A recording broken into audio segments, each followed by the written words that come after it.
On va rentrer tout de suite dans le vif du sujet. Si vous n'aviez qu'un enjeu à retenir, en fait un seul mot, ça serait lequel, Monsieur le Premier ministre? M'autorisez-vous à en avoir deux? Allez, deux. L'histoire et la biodiversité. Vous avez donc choisi, vous, l'histoire, mais on va se projeter sur l'avenir avec la biodiversité. Peut-être si vous m'y autorisez, Monsieur le Premier ministre. Je vous laisse dire un mot sur l'histoire, et puis après on passe à la biodiversité. Le problème, c'est qu'un peuple sans histoire est un peuple sans avenir, ça a été dit ici. Et le présent sans l'histoire est stérile. Le présent sans l'avenir est aveugle. Donc, il nous faut repartir un peu de la mémoire. La mémoire ici, si vous m'en donnez l'occasion, me renvoie sur les plages de la baie de Luango. La baie de Luango, c'est dans mon pays.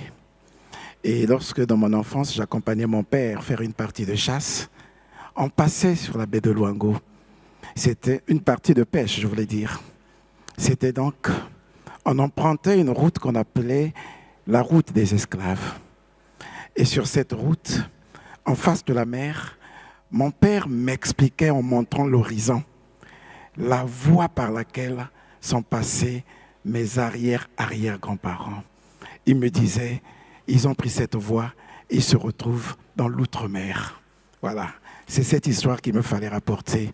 Et j'ai gardé ce souvenir de l'outre-mer au travers de l'explication de l'analphabète de mon père qui m'expliquait les personnes qui sont parties de mon pays pour se retrouver au-delà de la mer. Alors la biodiversité. La biodiversité. La biodiversité, c'est celle-là, cette richesse de la biodiversité qui est le véritable enjeu de l'outre-mer aujourd'hui.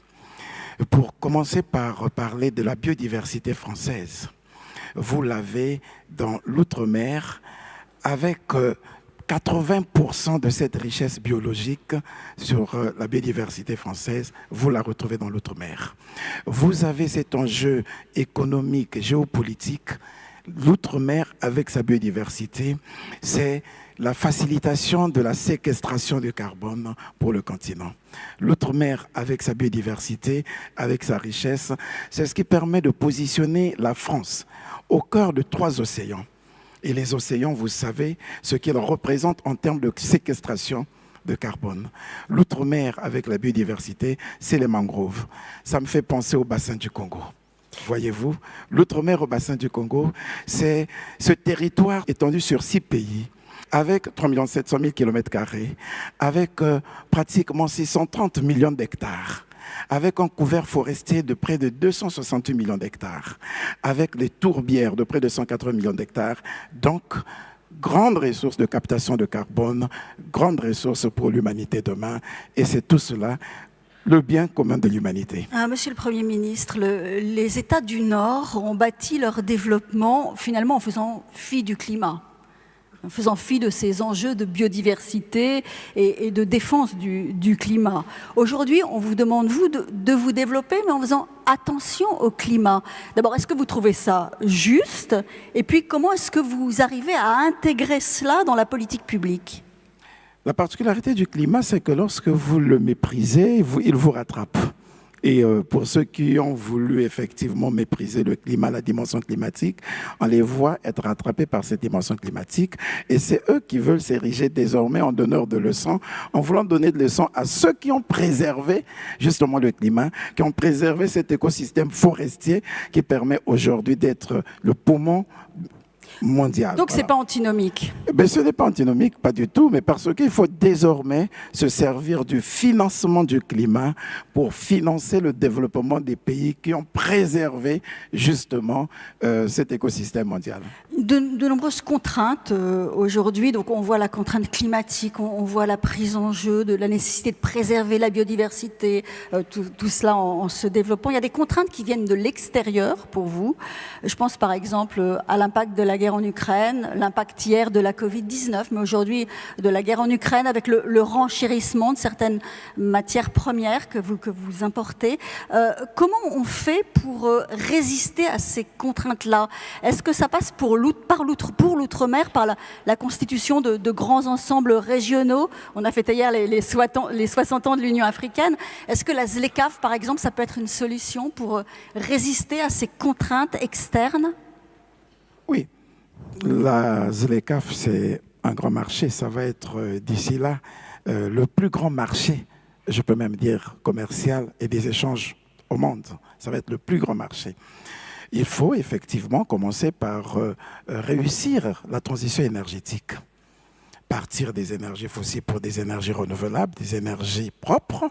Et c'est ce qui se fait déjà au niveau de nos différents États, à travers le mix énergétique, par exemple, entre le Congo, l'Angola, la RDC. Un des prédécesseurs vous parlait ici du barrage de Inga.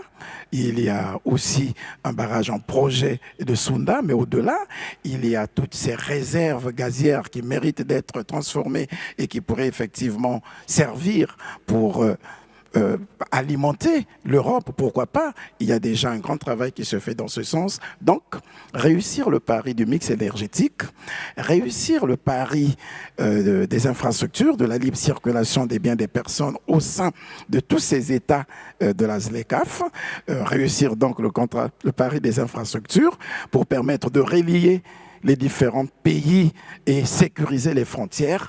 C'est une grande ambition et tout cela demande de gros financements et ces financements ne doivent plus passer désormais par l'aide au développement. Ces financements doivent passer par une gestion durable des ressources biologiques pour reconnaître le rôle que joue l'Afrique, par exemple, dans l'atténuation, le rôle que joue l'Afrique dans la conservation et le rôle que doit jouer l'Afrique pour alimenter en oxygène l'ensemble de l'humanité. C'est ce financement qui va permettre de financer les infrastructures et faire réussir le pari de la ZLECAf.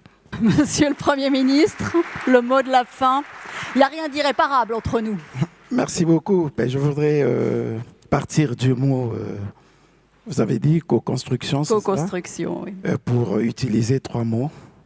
Et qui pourrait nous conduire pratiquement à la même chose. Et c'est ce qu'il faut pour régir le monde de demain.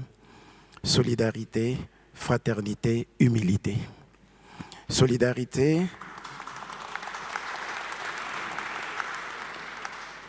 parce que en réalité, il faut que nous soyons solidaires pour faire face aux enjeux de demain, à commencer par le réchauffement climatique. Savoir que si nous n'aidons pas, si nous ne luttons pas tous contre la pauvreté, nous ne préserverons pas le climat. Et si nous ne sommes pas solidaires, nous ne réussirons pas ce défi. Merci Solidarité, beaucoup, je vous en prie, veuillez m'excuser. Solidarité, c'est comme il a dit, prenons le cas de la paix, la sécurité et la stabilité.